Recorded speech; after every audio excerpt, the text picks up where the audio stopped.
Good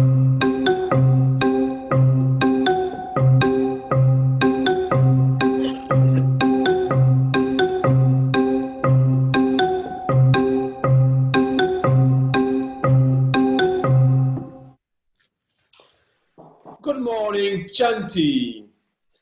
Welcome for this first tribune. Bienvenue pour cette première tribune.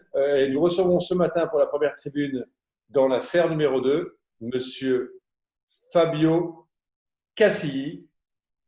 Eh bien, bienvenue Fabio. Merci de te présenter succinctement et ensuite de nous raconter l'aventure de Respire. Bonjour Fabrice, merci de cette invitation. Donc, je suis Fabio Cassilli, italien de naissance, parisien d'adoption et depuis toujours spécialiste des voyages en Italie. Et aujourd'hui, je m'occupe d'un DMC spécialisé sur la Sardaigne qui s'appelle Sardinia 360. Bien. Aujourd'hui, en revanche, je ne suis pas ici pour parler des Sardiniens, mais de quelque chose qui m'a beaucoup inspiré. Quelque chose qui a vraiment changé ces 3 derniers mois, un peu le cours de ma vie. C'était le premier dimanche du confinement, c'était le 14 mars, et j'étais chez moi, c'est un dimanche matin. Je n'avais pas tellement de morale. Je me disais qu'avec ces confinements, ça n'allait pas, les tourismes, c'était fini, ou en tout cas, ça allait redémarrer difficilement. J'avais vraiment un moment de mou. Et puis, comme je suis d'une nature optimiste, c'est quelque chose qui n'a pas duré longtemps. Et au contraire, je me suis dit, OK, en ce moment, ça ne va pas du tout, mais essayons de réfléchir. Donc, essayons de voir de quelle manière on peut aller de l'avant et qu'est-ce qu'on peut faire pour ensuite redémarrer. Donc, j'ai envoyé quelques messages à quelques amis et j'ai regroupé au départ 4 personnes, donc nous étions 5 amis à qui j'ai proposé, écoutez, nous sommes actuellement au chômage technique, nous n'avons pas le choix que de ne pas travailler, ça nous est imposé par cette situation. Profitons de ce temps qui nous est offert pour réfléchir et essayer de penser à comment pouvoir redémarrer une fois que tout sera fini, parce que c'est évident qu'un jour ou l'autre, ça va se terminer. Ça ne peut pas durer éternellement une situation comme ça. Et mon appel a été accueilli très favorablement par ses amis. Et nous avons commencé par créer un lieu commun dans lequel inviter aussi d'autres gens à participer à notre réflexion. Et avons commencé par créer une page de Facebook. Donc, la page Facebook d'un groupe qui s'est appelé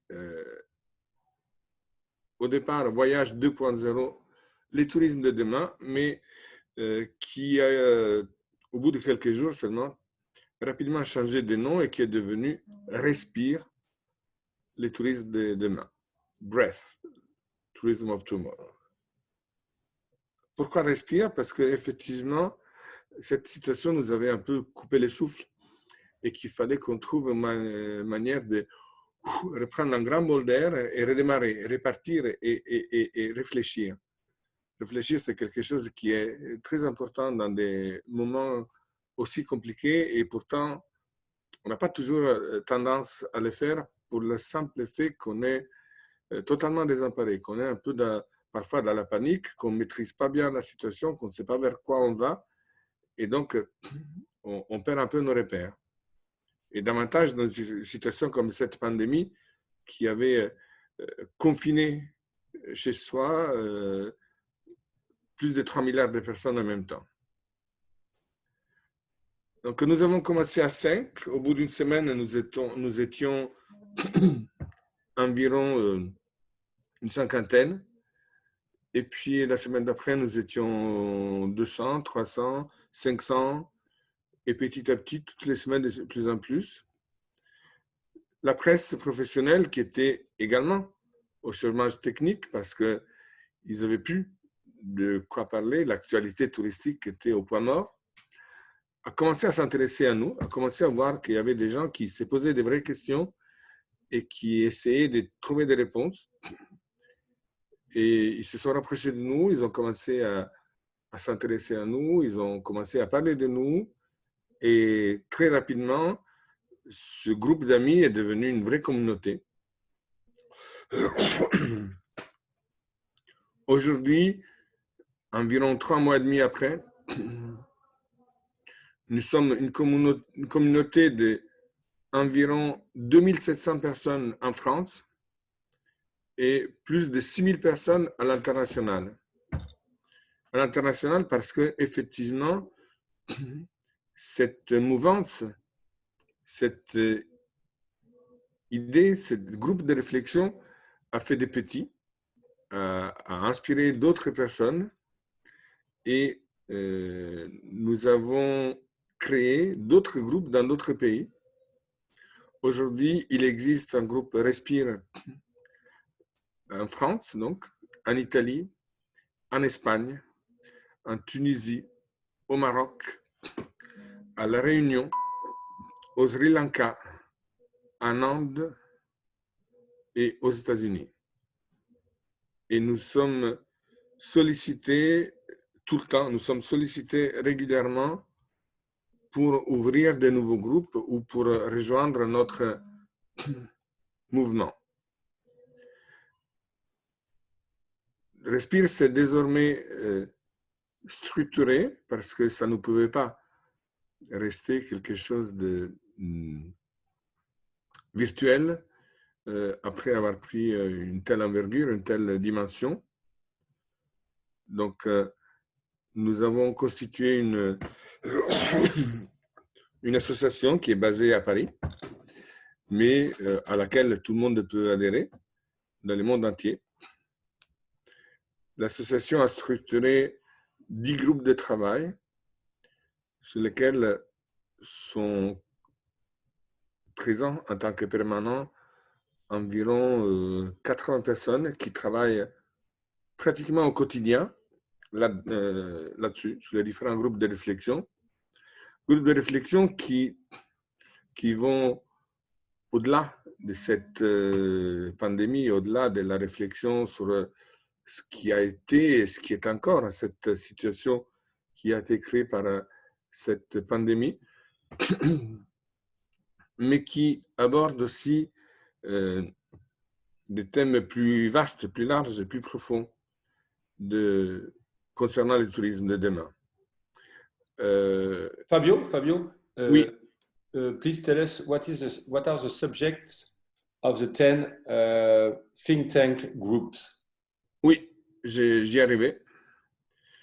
Donc nous avons un des groupes principaux, à mon sens, qui parle de la tourismophobie et de la touristophobie. Donc à la fois du trop-plein que les touristes ont provoqué parfois à certains endroits. Il y a des cas exemplaires comme Bali, comme Venise, comme Barcelone, comme Amsterdam et comme plein d'autres lieux dans le monde où les personnes refusent la présence de touristes en masse, même si cela est une source de richesse. Et donc, nous sommes en train d'étudier une manière de pouvoir rendre plus vertueuse cette approche. Il y a un groupe également qui est très important à mes yeux, qui s'appelle le tourisme vertueux. Donc, le tourisme vertueux qui a qui englobe un champ de réflexion qui est très large, qui va en partie de la tourismophobie, mais également un tourisme durable, un tourisme responsable, à une nouvelle manière d'entendre et d'imaginer le tourisme. Nous avons aussi des groupes qui sont beaucoup plus pratiques, mais qui sont toujours aussi concernés par ces problématiques, comme les groupes sur les nouvelles mobilités. Aujourd'hui, se déplacer est devenu un enjeu majeur dans notre domaine d'activité et un enjeu majeur tout court. Et donc, il est important aussi d'imaginer des nouvelles manières de pouvoir se déplacer d'un lieu à l'autre en ayant un impact carbone les moins importants possibles, ou alors en trouvant les possibilités et les moyens de compenser cet impact carbone. Cela passe aussi par parfois plus de temps, par une certaine manière de voyager. Peut-être qu'il faut privilégier les trains plutôt que l'avion, ou alors prendre l'avion, mais uniquement pour des trajets directs. On réfléchit également sur les transports autonomes, donc les voitures électriques sans conducteur. On réfléchit sur plein de choses différentes, sur le covoiturage, sur les mix de tous ces types de transports. Il y a également des groupes de réflexion sur l'emploi dans les voyages, parce que cette pandémie a mis à mal aussi nos emplois dans les secteurs. Donc, comment se réinventer et comment trouver les moyens d'avoir aussi des collaborateurs efficaces et avec un impact moins important aussi sur l'économie des sociétés. Nous avons aussi un groupe de réflexion qui me semble essentiel aujourd'hui sur le nouveau métier du tourisme. En France particulièrement, mais dans beaucoup de pays, il y a tout un tas de métiers qui ont surgi depuis quelques années et qui sont un peu entre les lignes, qui sont des métiers qui ne sont pas pris nécessairement en compte par la législation actuelle, comme par exemple le métier de coach voyage, des personnes qui sont indépendantes, qui conseillent des voyages, qui organisent même des voyages, mais qui ne travaillent pas nécessairement pour une structure, mais qui travaillent en parallèle avec une structure ou en collaboration avec une structure touristique. Donc, tout ça, c'est aussi une réflexion parce que ce sont des choses qui aujourd'hui existent, mais qui ne sont pas encadrées par la législation actuelle. Et donc, nous cherchons de pouvoir trouver une manière de les intégrer dans les panoramas actuels. Et puis, il y a peut-être d'autres métiers qui vont surgir, d'autres choses qui existent déjà, mais qui ne sont pas nécessairement liées au tourisme, mais qui vont devoir l'être prochainement. Je pense par exemple aussi à la sociologie. Moi, j'estime qu'aujourd'hui, une société de voyage a nécessité aussi d'avoir d'insérer un sociologue, ou en tout cas d'avoir une collaboration avec un sociologue, parce que cela nous permet d'appréhender et de mieux comprendre la demande du public, les besoins du public, et donc de pouvoir mieux y répondre. C'est une démarche qui est totalement nouvelle dans notre métier, ou presque, mais c'est une démarche qui pour moi est essentielle parce qu'aujourd'hui, il ne faut pas oublier que le cœur de notre métier, c'est les clients, c'est satisfaire les clients et les satisfaire de manière la mieux possible et de manière la moins impactante possible pour l'environnement. Donc, nous avons également des métiers sur l'agence de demain, des groupes, pardon, sur l'agence de demain. Donc, sur le fait de réfléchir à comment va être l'agence de voyage de l'après-pandémie, qu'il s'agisse de l'agence de voyage traditionnelle. Est-ce qu'elle a encore raison d'exister telle qu'on l'entend aujourd'hui? Est-ce qu'il faut qu'elle se réinvente? Et si c'est le cas, de quelle manière? Ou bien, ça peut s'agir, on peut parler aussi d'une agence DMC, d'un réceptif. De quelle manière aujourd'hui un réceptif doit travailler pour pouvoir être présent sur les marchés, pour pouvoir avoir une cohérence sur le marché. Donc, pour revenir à Respire, donc, nous nous sommes posés, nous avons également un groupe sur les nouvelles technologies qui réfléchit à ça et qui travaille beaucoup aussi sur l'intelligence artificielle, sur les applications possibles de l'intelligence artificielle dans le secteur du tourisme et qui puisse nous aider à comprendre les enjeux que cela peut avoir. L'intelligence artificielle, parfois, pour beaucoup de gens dans notre secteur, et de manière générale, c'est un gros mot. C'est quelque chose qui ne plaît pas aux gens, qui fait presque peur. Et pourtant, comme toutes les choses, je pense qu'une bonne implication et application de l'intelligence artificielle peut être bénéfique à notre profession et peut faciliter beaucoup les choses et peut nous aider à être moins impactants aussi sur l'environnement, ce qui est aujourd'hui un des sujets qui sont au cœur de la réflexion chez Respire. Fabio, une question. Les groupes de réflexion sont-ils tous francophones ou y en a-t-il des anglophones? Et si oui, comment fait-on pour les rejoindre? Alors, les groupes de réflexion, il y a des groupes de réflexion francophones qui sont basés en France.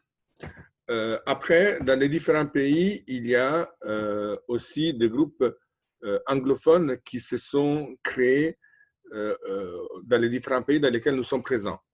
Alors, il y a deux possibilités. Il peut y avoir des pays dans lesquels nous ne sommes pas présents. Et dans ces cas-là, nous sommes tout à fait à l'écoute des personnes qui sont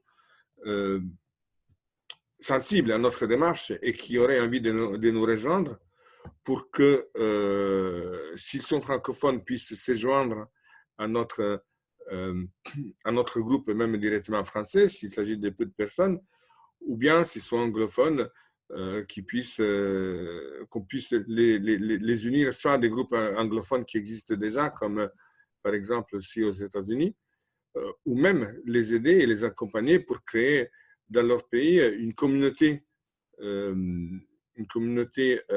Respire sur place, de manière à ce que cela puisse évoluer dans la langue locale. Et pour ça, on te contacte sur ton compte Respire? On me contacte sur mon compte Respire ou bien sur mon compte Facebook ou LinkedIn personnel et on me dit, voilà, j'ai été contacté par exemple il y a quelques jours par une personne, c'est une Française, qui est installée au Japon, qui travaille au Japon et qui fait partie du groupe français et qui nous a dit, voilà, je suis très sensible à votre démarche, ça m'intéresse de pouvoir y participer, ça m'intéresse de pouvoir réfléchir avec vous. Et j'aimerais bien même pouvoir créer un groupe au Japon parce que ce que vous faites est un vrai enjeu au Japon dans la mesure où l'écologie, ce n'est pas quelque chose qui est très présent dans notre actualité. Et donc, j'ai envie de pouvoir mener ce combat à vos côtés. Qu'est-ce qu'il faut faire? Eh bien, nous avons créé avec elle une page Japon dans laquelle elle est co-administratrice. Donc, c'est elle qui ensuite enrichit cette page en faisant venir ses contacts et en invitant ses contacts à se joindre à cette page. Et puis, à l'intérieur de la page, petit à petit, les échanges vont se faire principalement soit en anglais, soit en japonais. Alors, il y a une chose aussi qui est importante, c'est-à-dire qu'aujourd'hui, il y a 2 degrés d'implication possibles chez Respire. Donc, le premier degré, le plus simple, c'est effectivement soit d'adhérer à un groupe Facebook ou LinkedIn, parce qu'il y a 2 pages aussi LinkedIn, une francophone et une italophone, parce que l'Italie est la deuxième communauté de Respire après la France.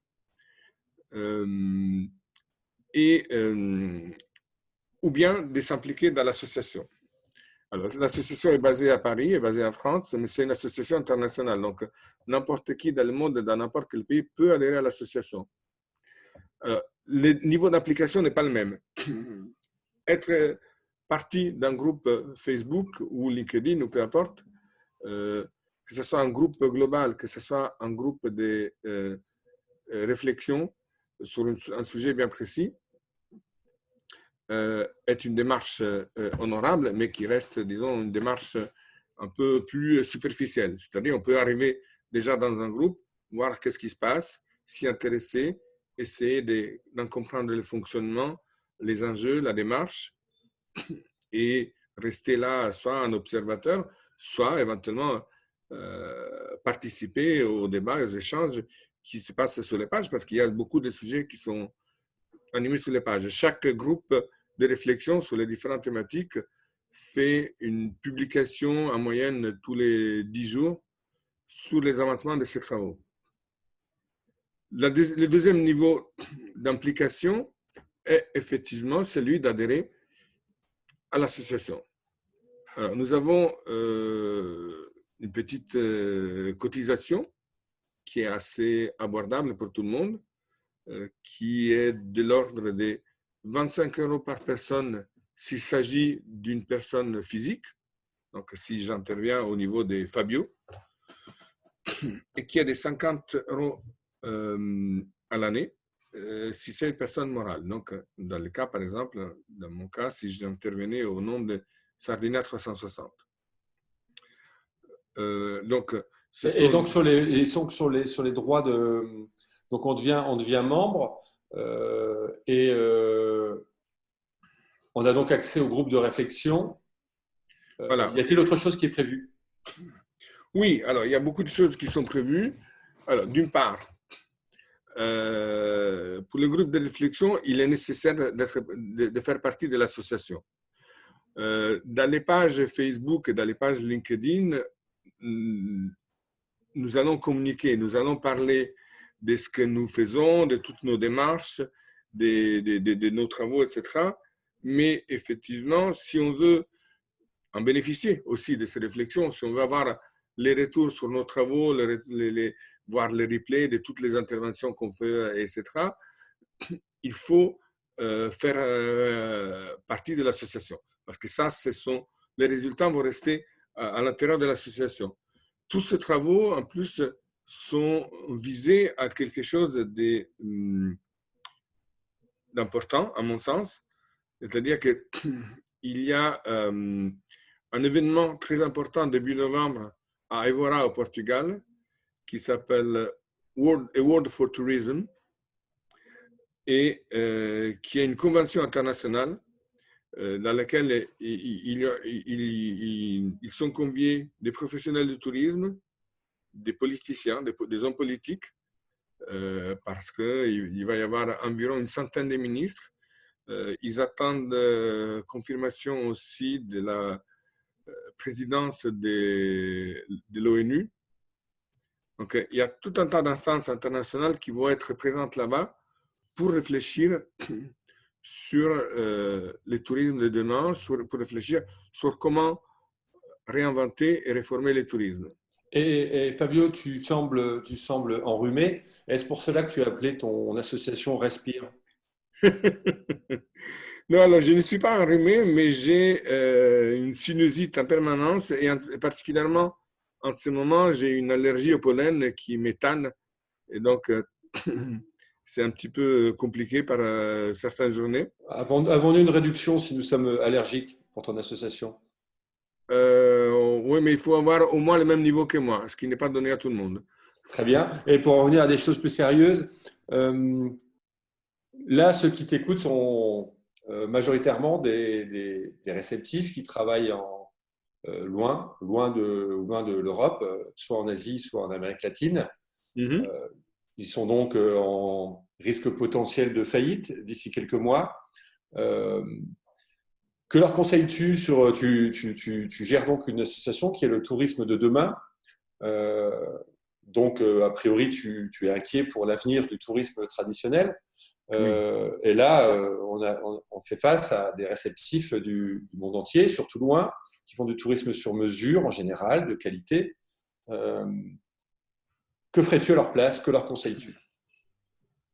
Alors, déjà, je tiens à dire que Respire réfléchit donc à ces démarches-là qui vont amener à un livre blanc qui va être présenté lors de cette manifestation au Portugal et qui va donner un certain nombre de préconisations sur comment, à notre avis, en tant que professionnel du tourisme, les choses devraient changer et évoluer. Ensuite, pour que Respire puisse se pérenniser et fonctionner, notre démarche ne peut pas s'arrêter juste à une réflexion de ce type. Donc, nous avons créé parmi les autres groupes un groupe qui s'appelle Boîte à outils Et la boîte à outils n'est rien d'autre qu'une espèce d'énorme répertoire de mise en relation. Donc, tous les membres de chez Respire, de l'association, je parle, pas du groupe, mais de l'association, sont répertoriés là-dedans, chacun avec son activité, chacun avec ses particularités. Alors, je tiens à dire une chose importante et à mon avis intéressante. Ce qui est unique chez Respire, c'est que nous avons une palette assez large des participants et que nous représentons tous les métiers du tourisme ou presque. Parce que nous avons des agences de voyage, nous avons des TO, nous avons des DMC, nous avons des offices de tourisme, nous avons des spécialistes du transport aérien et d'autres. Nous avons aussi des écoles de tourisme. Donc, on touche un peu à tous les métiers du tourisme. Et donc, la boîte à outils est un groupe qui est censé recenser toutes les activités de tous les membres et créer une base de données qui va être mise en partage entre tout le monde. Donc, l'idée, c'est aussi d'encourager les membres à échanger entre eux pour se donner des idées, mais également pour pouvoir faire du business entre eux. Aujourd'hui, tu me disais, qu'est-ce que tu conseilles à un réceptif de pouvoir faire pour tirer son épingle du jeu? Eh bien, il y a beaucoup de choses à faire. Il y a beaucoup de choses à faire, notamment pour les spécialistes du sur-mesure. Alors, je pars déjà du principe que, à mon sens, l'enjeu, c'est de faire véritablement du sur-mesure. Et malgré tout, de maintenir aussi une partie de programmation qui soit déjà prête à manger, en quelque sorte. Donc, qu'on puisse déjà préparer et donner à quelqu'un qui ne connaît pas la destination et qui donc est moins enclin à faire du sur-mesure parce qu'il ne connaît pas nécessairement la destination. Parce que pour faire du sur-mesure, à mon sens, il faut connaître la destination, pas tellement comme un réceptif, bien évidemment aussi et surtout comme un réceptif qui connaît bien le territoire et qui connaît bien ce qui est possible de faire. Mais même du côté d'une agence, si l'agence n'a pas l'information, n'imagine pas forcément quoi pouvoir proposer à ses clients sur place, elle ne va pas faire la demande de sur-mesure pour un voyage pour ses clients. Donc, la première chose, c'est d'informer et déformer ses clients en tant qu'agence de voyage. Les agences de voyage sont obligées, pour la plupart, de vendre le monde entier. Il n'y a pas ou peu d'agences de voyage qui sont au public et qui sont des spécialistes sur une destination bien précise. Donc, de ce fait, il y a des vendeurs qui sont portés plus vers une destination plutôt que vers une autre pour une question d'affinité personnelle, pour une question de passion, d'intérêt, mais que de ce fait ne peuvent pas connaître le monde entier parfaitement et sous les bouts de doigts. Donc, les rôles que nous avons en tant que DMC, que nous avons en tant que réceptif, c'est de former et informer nos clients qui sont nos premiers ambassadeurs. Il faut que les gens qui vont nous vendre, les agences de voyage, puissent avoir toutes les cartes à main pour proposer ce que notre destination, nos produits, et je dirais particulièrement pour proposer des produits qui ont plus de valeur ajoutée. Je fais un exemple très simple. Moi, donc, je représente un réceptif qui fait la Sardaigne. Aujourd'hui, parmi nos réceptifs, parmi nos produits, nous avons un produit qui est une croisière sur une semaine en Sardaigne, dans laquelle, sur un bateau à voile, qui tient jusqu'à 12 personnes maximum, avec un équipage. Et tout le matin, ce bateau s'arrête dans une crique différente. Les gens descendent à l'aube et ils font une séance de yoga sur la plage. Après, ils remontent, on fait de la navigation, on fait un déjeuner à bord. L'après-midi, ils vont faire des visites à terre, etc. Et voilà. Et de cette manière, on scande toute la journée, un petit peu dans la lenteur, dans la réflexion, dans la relaxation. Il est possible pour ceux qui le souhaitent de faire une séance de yoga en fin de journée, au coucher du soleil, etc. Ça, c'est un produit qui est qui intéresse beaucoup de monde, qui a beaucoup de succès, mais qui a beaucoup de succès parce que j'ai fait la démarche de faire une newsletter, par exemple, et de l'inclure et de le présenter en détail à nos clients déjà acquis, disons, et à nos clients potentiels, parce que c'est un type de produit qui aujourd'hui plaît beaucoup, mais auquel les gens n'auraient pas forcément pensé, n'auraient pas imaginé pouvoir faire ça en Sardaigne. Et donc, si les gens n'ont pas l'information, bien évidemment, on perd des ventes, tout simplement.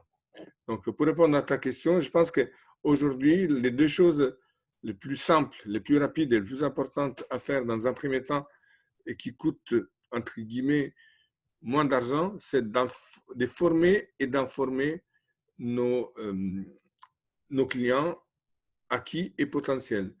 Et si je peux me permettre, bizarrement, je dirais qu'il ne faut pas parler du Covid. C'est-à-dire qu'il ne faut pas en parler, pas parce qu'il faut oublier que ça existe ou parce qu'il faut faire semblant que ça n'existait pas, mais simplement, on sait tous qu'il est là. Moi aujourd'hui, j'existe en tant que Respire, en tant qu'association, parce qu'il y a eu ce problème. Parce que probablement, si j'avais entamé la même démarche dans une période normale, parce que c'est quelque chose qui me trotte à la tête depuis longtemps, je n'aurais pas eu le même succès. Parce que les gens auraient été tous pris par leurs activités, n'auraient pas eu le temps de penser et de réfléchir à ce que nous avons entamé avec cette démarche. Donc, il ne faut pas oublier que ça existe. Mais néanmoins, on n'a pas besoin de communiquer là-dessus. On en a tellement entendu parler, on en entend tellement parler tous les jours, on nous rabâche tellement d'informations par tous les moyens qu'on n'a pas besoin, nous, d'en rajouter là-dessus. Donc, nous, ce qu'on peut dire, c'est qu'il existe, il est là, on fait les choses qu'il faut pour que les clients qui viennent chez nous prennent le moins de risques possible. Mais le tourisme d'aujourd'hui et même celui de demain n'est pas juste une démarche pour éviter d'attraper le Covid. Le Covid va bien finir par un jour ou l'autre, ou bien on va peut-être trouver un vaccin. Donc, il faut avoir une démarche positive. Moi, je suis quelqu'un de profondément optimiste. Et dans tous ces capharnaüm qui s'est créé autour du Covid, j'ai néanmoins réussi toujours à voir le verre à moitié plein et pas à moitié vide. Donc, tu demandes finalement, tu as créé une association qui est issue qui a été créée au début du confinement, qui s'appelle Respire, donc j'imagine en relation avec le confinement, qui met Oui. en danger notre industrie. Et tu dis donc que le tourisme doit changer, le tourisme de demain. En quoi le tourisme de demain, que tu imagines, est-il en opposition avec le tourisme d'aujourd'hui, on va dire, pré-Covid? Voilà. En quoi est-il en opposition? Alors, déjà, de manière très simple et très basique, il y a un certain type de tourisme qui, moi, à mon sens, voit la fin, ou en tout cas va se voir considérablement réduit. Je parle du tourisme de masse, je parle également de tout ce qui est le tourisme dans des clubs de vacances, par exemple. Je parle également de tout ce qui est croisière. Dans les années immédiatement à venir, dans les 2 ou 3 ans à venir, je pense que ce tourisme-là, il va peut-être pas disparaître, mais il va devoir se réinventer. Parce qu'aujourd'hui, personne ne prendrait le risque d'aller dans un lieu où il se retrouve à proximité des centaines, voire des milliers de personnes, tous en même temps, tous dans un espace relativement limité, avec une mixité importante. Donc, je pense que ça, c'est une première chose. Donc, ce type de tourisme va devoir changer. Nous, par exemple, nous avons un club en Sardaigne. Nous avons dû diminuer et diviser par 2 sa capacité, tout simplement. Réorganiser les espaces communs, réorganiser les petits déjeuners, réorganiser les espaces autour des piscines, réorganiser tout cela pour laisser un peu plus d'espace et de disponibilité aux gens et pour ne pas se sentir trop étouffé. Donc, et on va revenir un petit peu sur le début du tourisme. Le tourisme, c'est depuis une vingtaine d'années, 20-25 ans, a beaucoup changé et s'est dirigé de plus en plus sur un tourisme de masse. Alors, le tourisme de masse, si d'un côté a eu des côtés positifs, parce que ça a démocratisé l'approche du tourisme, ça a démocratisé certaines choses, d'un autre côté, ça a été quelque chose de négatif, parce que c'est devenu quelque chose d'hystérique. On a inversé les processus, c'est-à-dire, avant, les gens allaient dans une agence de voyage et demandaient, je voudrais partir en Italie, je voudrais partir au Costa Rica, je voudrais partir aux États-Unis. Est-ce que vous pouvez m'aider à organiser mon voyage? Et avec le tourisme de masse, on a fait l'inverse. C'est-à-dire, moi, producteur de voyage, je suis allé voir les clients et je lui ai dit, voilà, tu veux partir en voyage? Je te dis où aller, je te dis quand y aller, comment y aller et quoi faire. C'est totalement à l'encontre de mon idée du tourisme. Moi, j'aime bien toujours utiliser une phrase de Marcel Proust pour donner mon idée du tourisme. C'est une phrase qui dit « Le seul véritable voyage d'expérience, ce n'est pas d'aller vers d'autres lieux, mais d'avoir d'autres yeux. » Donc voilà, c'est la manière de voir un lieu et une destination qui est importante et qui doit changer, qui est déjà en train de changer et qui doit les changer davantage pour pouvoir sortir par le haut de cette crise. Et je pense que une des qualités principales qui seront nécessaires sera de savoir s'adapter et se réinventer en ce sens-là. Voilà. Pour moi, c'est quelque chose qui est absolument fondamental. Je ne sais pas, Fabrice, s'il y a des questions peut-être sur ce qu'on vient de dire, est-ce qu'il y a des gens qui veulent poser quelques Alors, questions? oui, il reste. N'hésitez pas à poser vos questions directement, à demander la parole ici dans le chat ou à ouvrir votre micro pour poser une question. Le temps que vous réfléchissiez à une question, je voulais t'interroger sur.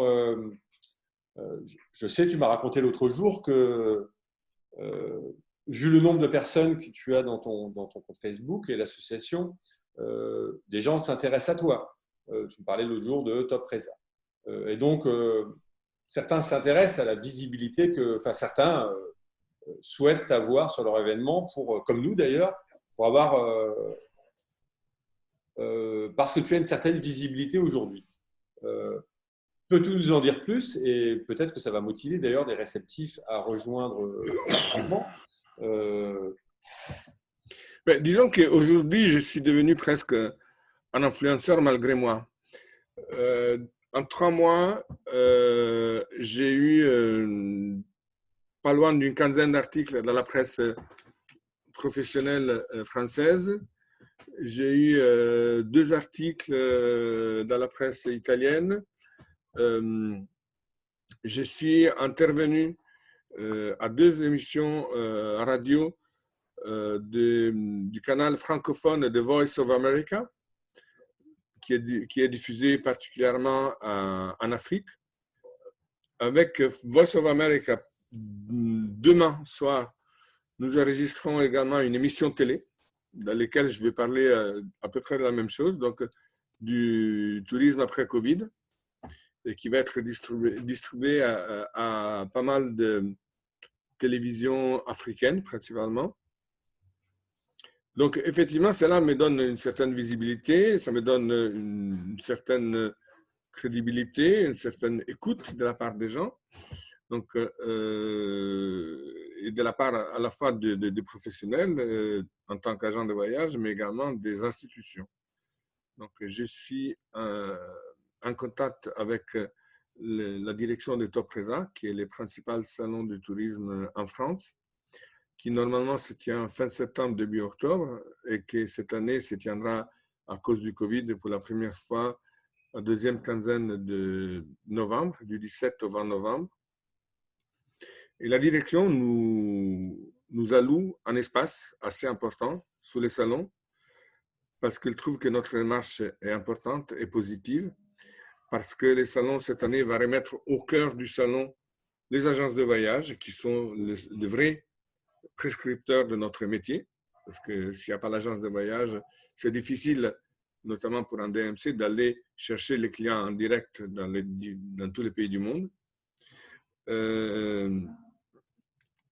Et donc, voilà, les salons vont nous donner un espace dans lequel nous allons créer des activités, nous allons créer un petit forum, nous allons tenir également une conférence, et puis ça sera un lieu, d'une part, pour parler de notre association, de ce que nous faisons aux agences qui vont visiter les salons, mais ça sera également un lieu qui sera gratuitement disponible pour les membres de l'association qui viennent ce salon et qui ont besoin de donner des rendez-vous à ces clients ou prospects. Comment expliques-tu, Fabio, le succès quand même rapide de ta toute jeune association? C'est quand même assez étonnant. On travaille tous les deux depuis longtemps dans cette industrie et je crois même que tu étais surpris toi-même du succès rapide de ton compte Facebook. Comment expliques-tu ça? Ou même que tu aies des rendez-vous, là, l'autre jour, avec le directeur de Top Reza, qui veut te proposer des choses, une visibilité. Comment tu l'expliques? Bah, écoute, je me l'explique toujours pas. Je ne te cache pas qu'encore aujourd'hui, c'est un grand mystère pour moi. Néanmoins, j'ai quand même entamé une petite réflexion là-dessus, qui est de dire, d'une part, cette pandémie nous a privés de tout, de beaucoup de choses, mais nous a fait un grand cadeau, c'est le temps. Jusqu'à présent, ces mêmes axes de réflexion ne pouvaient pas avoir lieu parce que j'avais essayé de lancer quelque chose de similaire aussi dans le passé, mais les gens disaient, ben, tu sais Fabio, on a trop de choses à faire, il y a trop de business, il y a trop ceci, trop cela, il y a toujours trop quelque chose. Et donc, les gens ne prenaient pas le temps. Et aujourd'hui, on leur a imposé de prendre le temps. Il n'y avait pas d'autre choix. Et donc, ils se sont dit, c'est peut-être le moment d'y réfléchir. Je pense que ensuite, ça a pris du succès parce que les gens m'ont cru. Les gens ont cru à la sincérité de ma démarche. Chez Respire, on ne prêche pour aucune paroisse. Il n'y a pas des intérêts économiques derrière particuliers. C'est-à-dire, il n'y a pas une société qui monte tout ça et qui managance tout ça pour attirer les clients chez eux. Et Respire, c'est un groupe d'intelligence collaborative. Donc, on réfléchit tous pour faire du business, mais pour le faire mieux et pour le faire ensemble. Il y a un maître mot chez nous qui est un vieil proverbe africain qui dit « Seul, on avance plus vite, mais ensemble, on va plus loin ». Et c'est vraiment ça pour moi. Très bien, merci, merci Fabio. S'achève cette tribune. Si quelqu'un veut prendre la parole, poser une question, et si personne n'en a, je vais vous inviter à aller prendre un petit café dans cette belle journée ensoleillée pour ceux qui sont en Europe, et à rejoindre la tribune suivante où on aura Olivier Brunner. Quelqu'un a-t-il une question?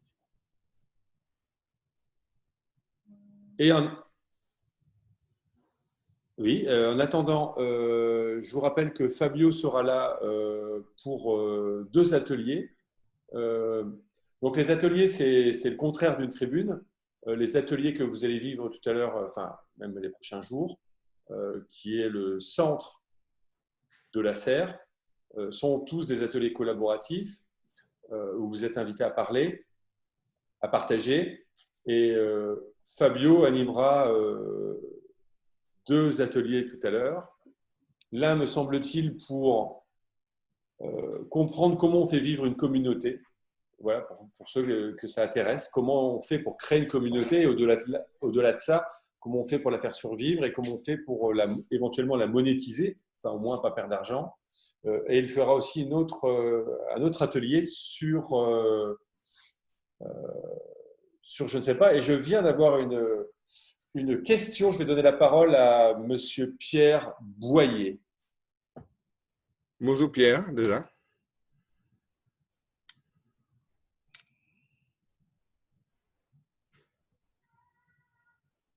Établir mon auto. Oui, bonjour, bonjour Fabio. Voilà, je me présente en 2 secondes. Je suis donc Pierre Boyer, cofondateur avec Fabrice de Terra Group et actuel directeur commercial de Terra. Et comme tu le sais bien évidemment, Terra est surtout spécialisé sur le voyage sur mesure, individuel sur mesure. Et je me demandais quelle était ta vision par rapport aux possibilités pour un groupe comme nous, surtout sur les destinations lointaines, de se réinventer et surtout sur le sur-mesure, parce que tu as parlé évidemment des croisiéristes, etc., qui vont bien sûr vont être probablement les plus impactés, mais même le voyage sur mesure lointain, il y a une vraie préoccupation, et donc quelle est ta vision de ça? Est-ce que tu as des idées là-dessus et peut-être des pistes Mais écoute, à nous donner? Pierre, déjà, les lointains, tout est relatif, c'est-à-dire que les lointains, c'est lointain par rapport à la France, mais c'est peut-être pas lointain par rapport à d'autres pays. Donc, je dirais que la première chose que je suggère, c'est effectivement d'essayer de se recentrer dans un premier temps sur les marchés plus de proximité, parce que ça va être les moins difficiles dans un premier temps pour pouvoir se réinventer, parce que les transports vont être plus compliqués sous les longs courriers. Donc, forcément, c'est là qu'on va avoir un peu plus de difficultés. Aussi parce que les compagnies aériennes, par exemple, en particulier, encore aujourd'hui, elles ne savent pas trop sur quel pied valser. Moi, je devais partir aujourd'hui, je n'aurais pas dû être là, je devais être en Italie, j'aurais dû faire cette tribune de chez moi en Italie et je n'ai pas pu rentrer, tout simplement parce que la compagnie a annulé le vol, parce qu'ils ne savent toujours pas comment aménager leurs intérieurs, comment filtrer les personnes, etc. Donc ça, c'est une première approche. La deuxième chose, c'est aussi de se dire que il est nécessaire, à mon sens, de pouvoir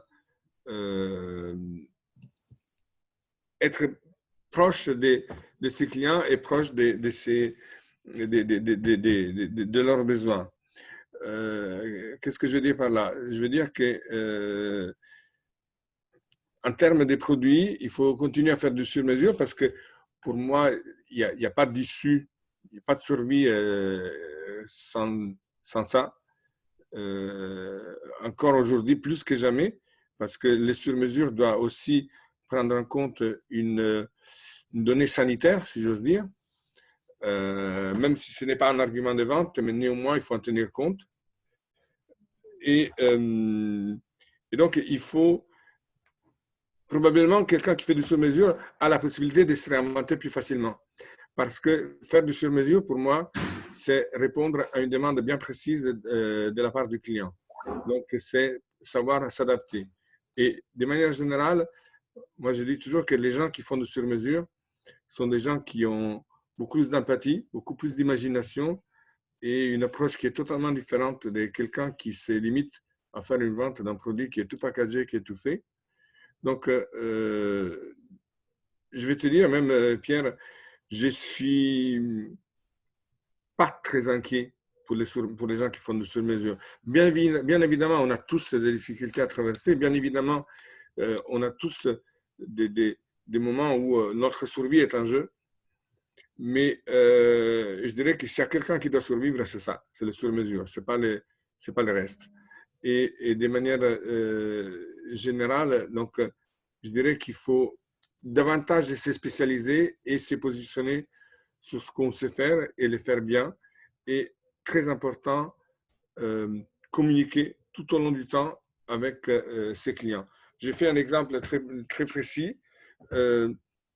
J'ai un très cher ami qui est directeur d'un très bel hôtel à Venise. Pendant toute la période de confinement, il n'a pas arrêté de communiquer avec ses clients. Bien évidemment, l'hôtel était fermé, mais il avait organisé, par exemple, un cocktail, un apéritif virtuel avec tous les personnels de l'hôtel et avec les clients qui voulaient participer.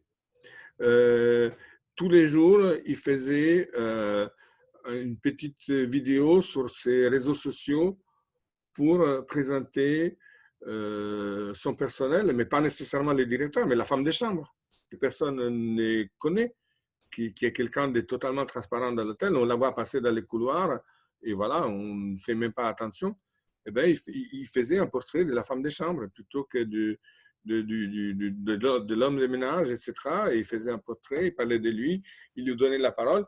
Et tous les jours, il y avait une intervention sur les réseaux sociaux de cette manière. Donc, de manière très positive, dans le sens de dire, voilà, on va vous présenter l'hôtel tel que vous ne le connaissez pas, un peu les coulisses de l'hôtel, etc. Donc, d'une manière, c'était pour moi sympa et intéressant parce que ça permettait de garder un lien. C'était un lien positif parce que, voilà, on ne parlait pas du Covid, on parlait, voilà, on est obligé d'être chez nous, mais on est chez vous aussi, on est avec vous, on vous raconte qui on est, qu'est-ce qu'on fait, comment on le fait. Et j'ai trouvé que c'était très sympathique et très agréable. Donc voilà, pour moi, l'essentiel, c'est de ne pas se replier sur soi-même et de pouvoir communiquer. Et la chose la plus importante, c'est d'être convaincu, en un mot ou même en deux mots. Parce que si tout ce que je viens de dire est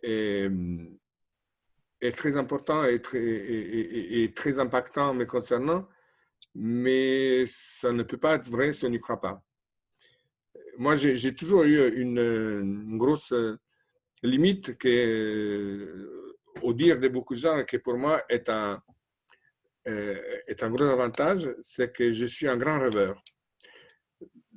Mais je suis un rêveur avec les pieds bien par terre. Mais j'ai toujours eu des ambitions démesurées. J'ai toujours voulu aller sur la Lune. Et bien, comme disait Oscar Wilde, il faut viser la Lune pour, au pire, retomber sur les étoiles. Et c'est exactement ça. Super, merci Fabio. Puis peut-être certainement à très bientôt au Top Reza si cette édition voilà, a bien lieu, je l'espère de tout cœur. Voilà. Et si elle a lieu, Pierre, elle aura lieu avec un grand stand de Respire au centre de Top Reza. Je vous remercie tous et je vous dis rendez-vous dans quelques minutes pour la prochaine tribune.